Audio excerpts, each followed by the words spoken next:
আসসালামু আলাইকুম প্রিয় দর্শক, একেবারে শুরুতে আপনাদের আমি একটা জরিপ এবং তার কি ফলাফল সেটা দেখাবো। এই জরিপটা আমি করেছিলাম, আমার এই কথা চ্যানেলে আমরা করেছিলাম। একটু আগের জরিপ, 2 মাস আগের জরিপ, এবং সেই 2 মাস আগের বাস্তবতা কি লিখেছিলাম সেটা আপনারা দেখেন, তাহলে বুঝতে পারবেন 2 মাসে খুব একটা চেঞ্জ হয়েছে কিনা।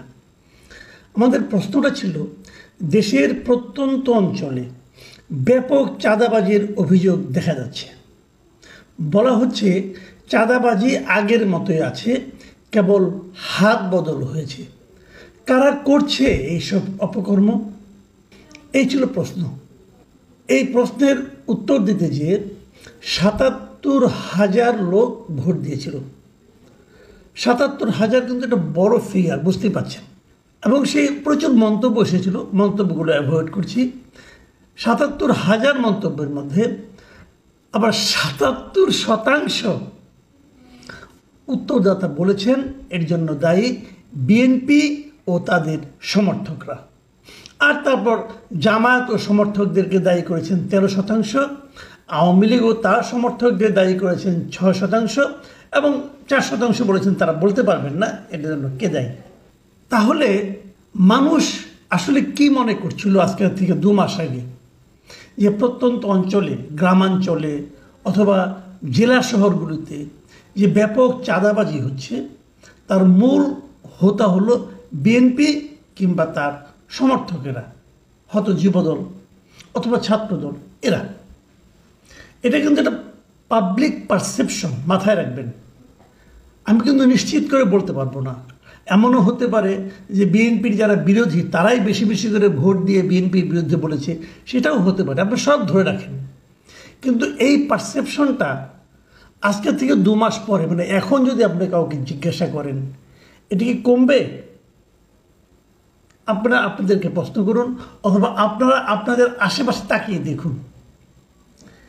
দ্বিতীয় প্রশ্ন, দ্বিতীয় যে জিনিসটা আপনাদের বলতে চাই, এই আওয়ামী লীগ সরকার বিদায় হওয়ার পর গত কয়েক মাসের যদি আপনি দৃশ্যগুলি দেখেন, বিভিন্ন এলাকায় রাজনৈতিক সংঘর্ষ হয়েছে, এবং এর ম্যাক্সিমাম সংঘর্ষ হয়েছে বিএনপির 2 গ্রুপের মধ্যে। হয় বিএনপির সঙ্গে যুবদলের, যুবদলের সঙ্গে ছাত্রদলের, অথবা ছাত্রদল বনাম ছাত্রদল, যুবদল বনাম যুবদল, অথবা বিএনপি বনাম বিএনপি, কমিটি গঠন নিয়ে, এলাকায় আধিপত্য নিয়ে, নানা রকম, এমনকি টেম্পো স্ট্যান্ডে কে চাঁদা তুলবে সেটা নিয়ে, এগুলো আপনারা জানেন। গত কয়েকদিন, আমি যদি কয়েকদিনের পত্রিকা জাস্ট খেলে একটু আপনাদের হেডলাইনগুলি দেখাই, কয়েকটা দেখাই। দেখেন, প্রথম আলো একটা হেডলাইন, লক্ষ্মীপুরে বিএনপির 2 পক্ষের সংঘর্ষ, নিহত 1, আহত 15। আরেকটা হেডলাইন, বাজার ইজারাকে কেন্দ্র করে ফেনীতে বিএনপির 2 পক্ষের সংঘর্ষ। সিদ্ধিরগঞ্জে আধিপত্যে দ্বন্দ্বে বিএনপি ছাত্রদল সংঘর্ষ, গুলি, আহত 10। তারাইলে বিএনপির কাউন্সিল নিয়ে 2 পক্ষের সংঘর্ষ, নিহত 1, আহত 5। মানে একটা কমিটি কি হবে সেটা নিয়ে মারামারি করে একজন মরেই গেল, একজন লোক জাস্ট মারা গেল, কমিটি কি হবে না হবে এটা নিয়ে ভাবুন একবার। মানে কোন পর্যায়ে চলেছে এগুলো।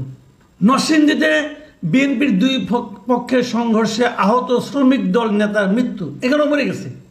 নারায়ণগঞ্জ দেখেন, এখানে কি হয়েছে, সোনারগাঁয়ে বিজয় দিবসের র্যালিতে বিএনপির 2 পক্ষের সংঘর্ষে আহত 12। মানে একটা র্যালি করবে, বিজয় র্যালি করবে, সেখানেও তারা সংঘর্ষ করছে। কেন? আসলে আধিপত্য বিস্তার। এই সব কিছুর কারণ কিন্তু আধিপত্য বিস্তার। আধিপত্যটা কেন? আমি যদি এলাকায় দেখাতে পারি যে আমি বিএনপির মূল লোক, তাহলে যদি বিএনপি আগামীতে ক্ষমতায় আসে, তাহলে এই চাঁদাবাজির পুরো জিনিসটা আমার হাতে থাকবে, যে জিনিসটা আওয়ামী লীগ আমলে ছিল। মানে রাজনীতিটা কোন দিকে যাচ্ছে এটা ভেবে দেখুন। আরেকটা হেডলাইন দেখেন, কুষ্টিয়ায় বিএনপির 2 পক্ষের সংঘর্ষ, আহত 3। মানে এরকম আপনি যদি খোঁজেন অনেক পাবেন, অনেক। আমি জাস্ট খেলে হাতের কাছে যেগুলো পেয়েছি আপনাদের দেখালাম। আবার দেখুন, এই যে ঘটনা প্রবাহ, এই ঘটনা প্রবাহের আরেকটা দিক আছে, সেই দিকটা একটু বলি। সেই দিকটা হলো, সম্ভবত বাংলাদেশে বিএনপি প্রথম একটা রাজনৈতিক দল, যে রাজনৈতিক দল নাকি এই সময়ে সবচেয়ে বেশি সংখ্যক তাদের দলীয় নেতাকর্মীকে এই সমস্ত অপকর্মের অভিযোগে অথবা অপকর্মের দায়ে দল থেকে বহিষ্কার করেছে। কোথাও কোথাও বিএনপির পক্ষ থেকে তাদের কর্মীর বিরুদ্ধে মামলাও করা হয়েছে, পুলিশের হাতে ধরিয়ে দেওয়া হয়েছে। হয়েছে কিনা? হয়েছে। এটাও কিন্তু প্রথমবারের মতো, কখন আগে দেখে